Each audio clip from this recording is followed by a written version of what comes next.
ನನ್ನ ನೆಚ್ಚಿನ ಕೃಷಿ ಬಾಂಧವರೇ, ಹಾಬಿ ಗಾರ್ಡನಿಂಗ್ ಅಂಡ್ ಕಲೆಕ್ಷನ್ ಈ ಚಾನೆಲ್ ನಲ್ಲಿ ನಿಮ್ಗೆ ಮಗದೊಮ್ಮೆ ಸ್ವಾಗತ ಬಯಸ್ತಿದ್ದೇನೆ.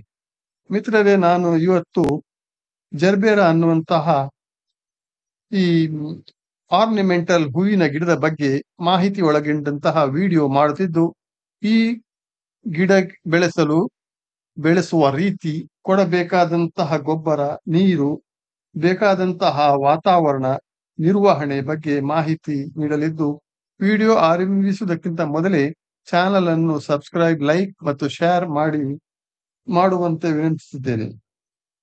ಸರಿಯಾದ ರೀತಿಯಲ್ಲಿ ಈ ಜರ್ಬೇರಾ ಗಿಡವನ್ನು ಬೆಳೆಸಿಕೊಂಡು ಕಂಡಲ್ಲಿ ಗಿಡವು ಹಲವಾರು ವರ್ಷಗಳವರೆಗೆ ಒಳ್ಳೆಯ ಹೂಗಳನ್ನು ನಿರಂತರವಾಗಿ ಕೊಡುತ್ತದೆ. ಅಂದರೆ ಇದೊಂದು ಸೀಸನಲ್ ಪ್ಲಾಂಟ್ ಆಗಿರದೆ ಪರ್ಮನೆಂಟ್ ಪ್ಲಾಂಟ್ ಆಗಿರುತ್ತದೆ. ಇಲ್ಲಿ ಸಿಂಗಲ್ ಪ್ಯಾಟರ್ನ್, ಡಬಲ್ ಪ್ಯಾಟರ್ನ್ ಮತ್ತೆ ಹಾಗೂ ಟ್ರಿಪಲ್ ಪ್ಯಾಟರ್ನ್ ಗಿಡಗಳು ಬರುತ್ತವೆ. ಹಲವಾರು ಬಣ್ಣಗಳಲ್ಲಿ ಹೂ ದೊರೆಯುತ್ತದೆ. ಈ ಗಿಡಗಳ ಹೂಗಳು 10 ರಿಂದ 12 ದಿವಸಗಳವರೆಗೆ ಉಳಿದುಕೊಳ್ಳುವುದರಿಂದ ಮತ್ತೆ ಹೂ ಕಟ್ಟಿಂಗ್ ಮಾಡಿ ಬುಕ್ಕೆ ತಯಾರಿಸಿದರೂ 2-3 ದಿನಗಳವರೆಗೆ ಹೂ ಬಾಡಿಕೊಳ್ಳುವುದಿಲ್ಲ. ಆದುದರಿಂದ ಈ ಬುಕ್ಕೆಗಳ ತಯಾರಿಕೆಯಲ್ಲಿ ಇದರ ಒಳ್ಳೆಯ ಬೇಡಿಕೆ ಇರುತ್ತದೆ. ಹಾಗೆ ನೋಡಿದರೆ ಈ ಗಿಡಗಳನ್ನು ಬೀಜದಿಂದ, ಸಕ್ಕಸ್ನಿಂದ ಬೇರ್ಪಡಿಸುವುದರಿಂದ ಮತ್ತೆ ಟಿಶ್ಯೂ ಕಲ್ಚರ್ ಪದ್ಧತಿಯಿಂದ ಹೊಸ ಗಿಡಗಳನ್ನು ಪ್ರೊಪಗೇಷನ್ ಅಂದ್ರೆ ತಯಾರು ಮಾಡಬಹುದಾಗ್ತದೆ.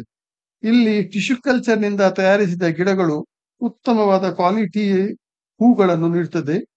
ಈ ಗಿಡಗಳಿಂದ ಸಾಮಾನ್ಯವಾಗಿ ಚಳಿಗಾಲದಲ್ಲಿ ಅಂದ್ರೆ ವಿಂಟರ್ ಸೀಸನ್ ನಲ್ಲಿ ಉತ್ತಮ ಮಟ್ಟದ ಹೂ ನಿರೀಕ್ಷಿಸಬಹುದು. ಆದರೆ ಜಾಗ್ರತೆಯಿಂದ ಸಾಕಿ ಸಲಹಿದರೆ ಬೇಸಿಗೆ ಮತ್ತು ಮಳೆಗಾಲದಲ್ಲಿಯೂ ಸ್ವಲ್ಪ ಮಟ್ಟಿಗೆ ಹೂಗಳನ್ನು ಪಡೆಯಬಹುದಾಗಿದೆ. ಈ ಗಿಡಗಳಿಗೆ ಹಗಲಲ್ಲಿ ಸುಮಾರು 20 ಡಿಗ್ರಿ ಟೆಂಪರೇಚರ್ ಮತ್ತೆ ರಾತ್ರಿಯಲ್ಲಿ 15 ರಿಂದ 20 ಡಿಗ್ರಿ ತಾಪಮಾನ ತುಂಬಾನೇ ಯೋಗ್ಯವಾಗಿದ್ದು, ಬೆಳಗ್ಗಿನ ಅಥವಾ ಸಂಜೆಯ 1 ರಿಂದ 2 ಗಂಟೆಯ ಬಿಸಿಲು ಸಿಕ್ಕಿದರೆ ಉತ್ತಮವಾಗಿರುತ್ತದೆ. ಇವುಗಳನ್ನು ಶೆಡ್ ಮಾಡಿ ಒಳಗಡೆ ಅದನ್ನು ಬೆಳೆಸಬಹುದು, ಅಥವಾ ನಮ್ಮ ಈ ಶೀಟೌಟ್ನ ಒಳಗಡೆ ಅಥವಾ ಇತರೆ ಹೂ ಗಿಡಗಳ ಮಧ್ಯದಲ್ಲಿ ಜಾಗ ಮಾಡಿ ಕೊಟ್ರೆ ಉತ್ತಮವಾಗಿ ಬೆಳೀತದೆ. ಅಂದರೆ ಇಲ್ಲಿ ಅವುಗಳಿಗೆ ಹ್ಯುಮಿಡಿಟಿಯು ದೊರೆಯುವಂತಾಗ್ತದೆ. ಈ ಗಿಡಗಳಿಗೆ ಮಳೆ ನೀರು ನೇರವಾಗಿ ಬೀಳುವುದನ್ನು ತಪ್ಪಿಸಬೇಕಾಗ್ತದೆ. ನಾವು ನೀರು ಕೊಡುವುದಾದರೂ ಹೂಗಳಿಗೆ ನೀರು ತಾಗದಂತೆ ನೀರು ಕೊಡುವುದು ಉತ್ತಮ. ಇಲ್ಲಿ ಒಣಗಿದ ಹೂ ಮತ್ತೆ ಎಲೆಗಳನ್ನು ಕಾಲಕ್ಕೆ ತೆಗೆದು ಸ್ವಚ್ಛಗೊಳಿಸಬೇಕು. ಇಲ್ಲವಾದರೆ ಫಂಗಲ್ ಅಟ್ಯಾಕ್ ಆಗ್ತದೆ. ಈ ಗಿಡಕ್ಕೆ ಫಂಗಸ್ ಮೊದಲ ಮತ್ತೆ ಕೊನೆಯ ಶತ್ರು ಆಗಿರ್ತದೆ. ಈ ಗಿಡಗಳನ್ನು ಮುಖ್ಯವಾಗಿ ಸಿರಾಮಿಕ್ ಪಾಟ್, ಮಣ್ಣಿನ ಪಾಟ್ ಅಥವಾ ಪ್ಲಾಸ್ಟಿಕ್ ಪಾಟ್ ನಲ್ಲಿ ಬೆಳೆಸಬಹುದಾಗಿದೆ. ಸಾಧಾರಣ 8 ಇಂಚಿನ ಪಾಟು ತುಂಬಾನೇ ಅನುಕೂಲಕರವಾಗಿದ್ದು, ಈ ಗಿಡಗಳಿಗೆ ಸರಿಯಾದ ರೀತಿಯಲ್ಲಿ ಪಾಟಿಂಗ್ ಮಿಕ್ಸ್ ಅಂದರೆ ಮಣ್ಣು ತಯಾರಿಸುವುದು ತುಂಬಾನೇ ಮುಖ್ಯವಾದ ಕೆಲಸವಾಗಿರುತ್ತದೆ.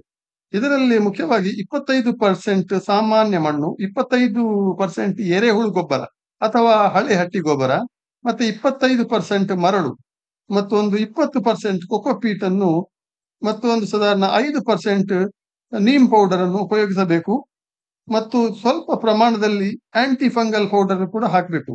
ಇದನ್ನೆಲ್ಲ ಮಿಕ್ಸ್ ಮಾಡಿಕೊಂಡು ಪಾಟ್ ನಲ್ಲಿ ಸರಿಯಾದ ಡ್ರೈನೇಜ್ ಹಾಲ್ ಮಾಡಿ ಅದನ್ನು ತುಂಬಿಸಿ ಗಿಡ ನೆಡುವುದಾದ್ರೆ ಯಾವುದೇ ಕಾರಣಕ್ಕೂ ಈ ಗಿಡ ಸಾಯುವ ಪ್ರಶ್ನೆನೇ ಬರುವುದಿಲ್ಲ. ಮತ್ತು ಹಲವಾರು ವರ್ಷಗಳವರೆಗೆ ಈ ಜರ್ಬೇರಾ ಗಿಡ ಅಧಿಕ ಪ್ರಮಾಣದಲ್ಲಿ ಉತ್ತಮವಾದಂತಹ ಹೂ ನೀಡುತ್ತಾನೆ ಬರ್ತದೆ. ಇದು ಜರ್ಬೇರಾ ಗಿಡದ ಬಗ್ಗೆ ಸಂಕ್ಷಿಪ್ತವಾದ ಮಾಹಿತಿಯಾಗಿದ್ದು, ಇನ್ನೂ ಸಂದೇಹಗಳಿದ್ದಲ್ಲಿ ಕಮೆಂಟ್ ಮಾಡಿ ಕೇಳಿ, ವಿವರವಾದ ಮಾಹಿತಿಯನ್ನು ನೀಡಲಾಗುವುದು. ವಿಡಿಯೋ ಆಲಿಸಿದ್ದಕ್ಕೆ ಧನ್ಯವಾದಗಳು. Thank you very much.